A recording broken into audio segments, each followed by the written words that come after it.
All right, so what I have today is a quick review on a wood splitter.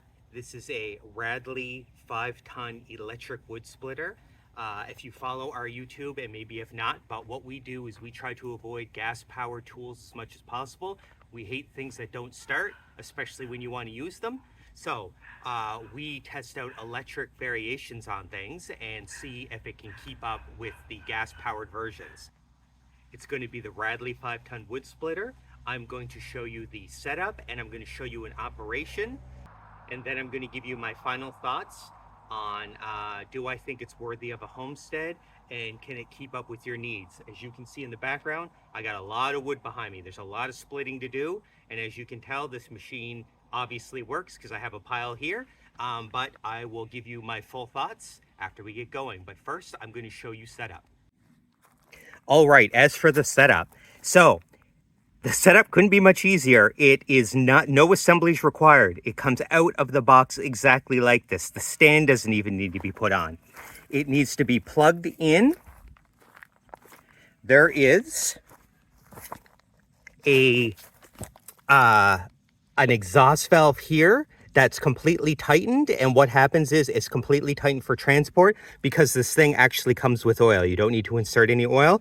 It's sealed in here, but you need to release this to allow airflow and exhaust so pressure doesn't build. So that's all you need to do, and when you're done, you need to remember to seal that to keep moisture from going in, and also so that oil doesn't drip if you decide to move it. That is literally the only setup. It is 100% ready to go. It is a 2-button operation. You press this button here, you hold it in, and with your other hand, because like most tools, it's a 2-handed operation, you push down on this, and it just breaks your log. So lastly, I will show you it cutting a log, and then my final opinion on it. All right, so I'm going to show you guys this in operation.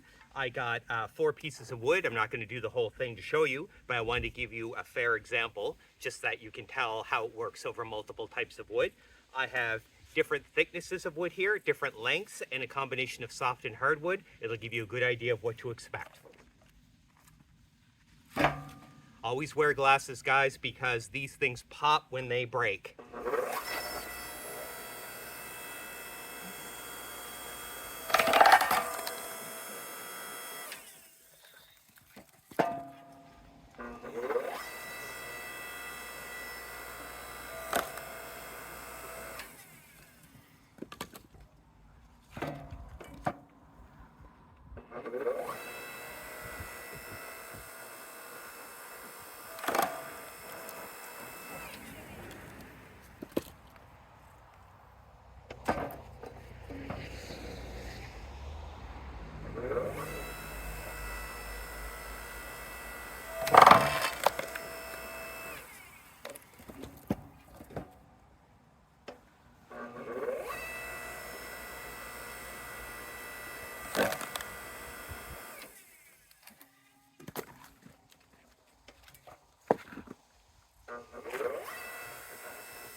One thing I do want to point out, and this is as good a time as any to do it, is that one of my complaints is that this doesn't move up this way all the way.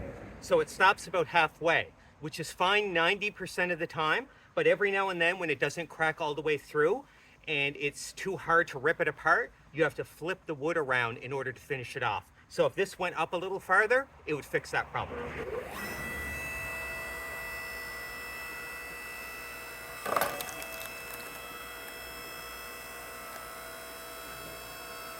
So right there, that's the maximum distance. And as you can see, it doesn't always fully split the wood. Most of the time it's fine, because I can just split it by hand. Every now and then though, they get a little sticky, so I can't do that.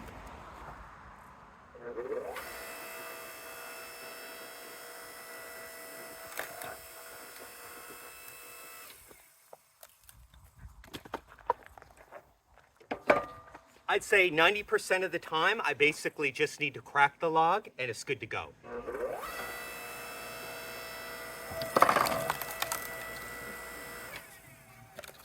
That's usually as far as it needs.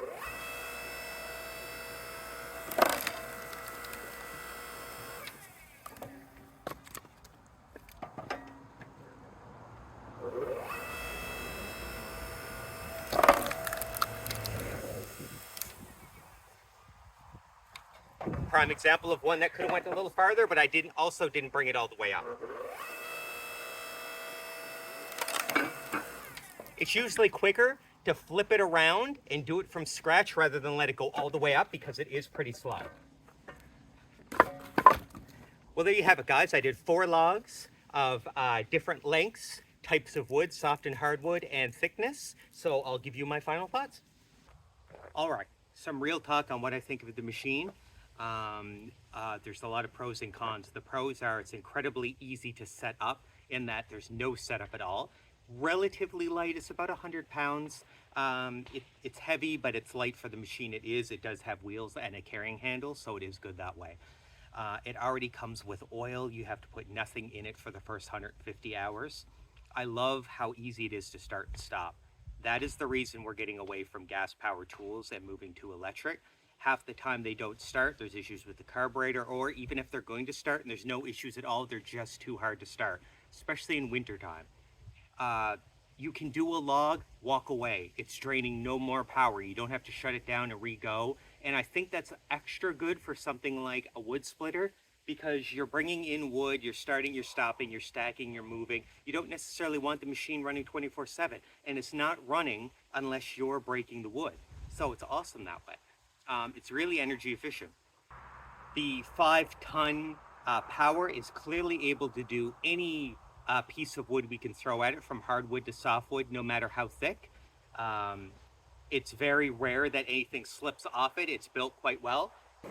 One thing is, if your piece of wood is not very flat on one of the 2 sides, it's probably going to slip when it gets to the point of the crunching. So, but that's not a flaw of this machine. All machines basically work in the same way.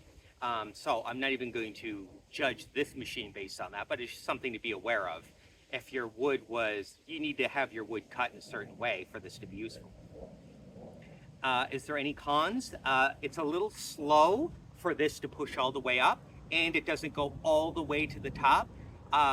Bringing up those sticky wood situations that I showed you, where the wood's 90% broken, but it needs to be torn. Every now and then a piece of wood just won't tear well.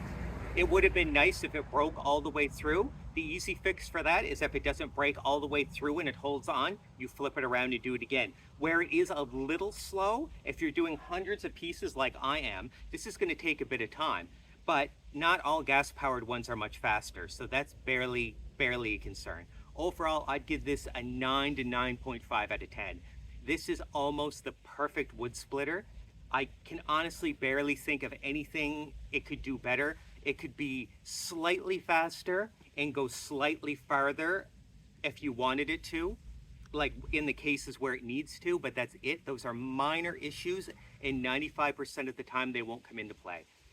So I don't think you could do better than this Radley 5-ton wood splitter. Here in Canada, you get them at Home Hardware. This was $250. I didn't say at the start. That is a steal. That is on sale, the regular $399. Not on sale. This is the cheapest wood splitter on the market here. There's absolutely nothing cheaper, but at $250 is an absolute steal. And even on sale, nothing beats this price. So not only is it the cheapest thing on the market, it'll do absolutely everything you need it to do. And you really can't go wrong with this Radley. So this is another homestead review on another tool that's really useful on the homestead. This one definitely impresses as far as being able to do exactly what it says it can do and being able to keep up with a gas-powered machine. Anyway, thanks for joining. Bye, guys.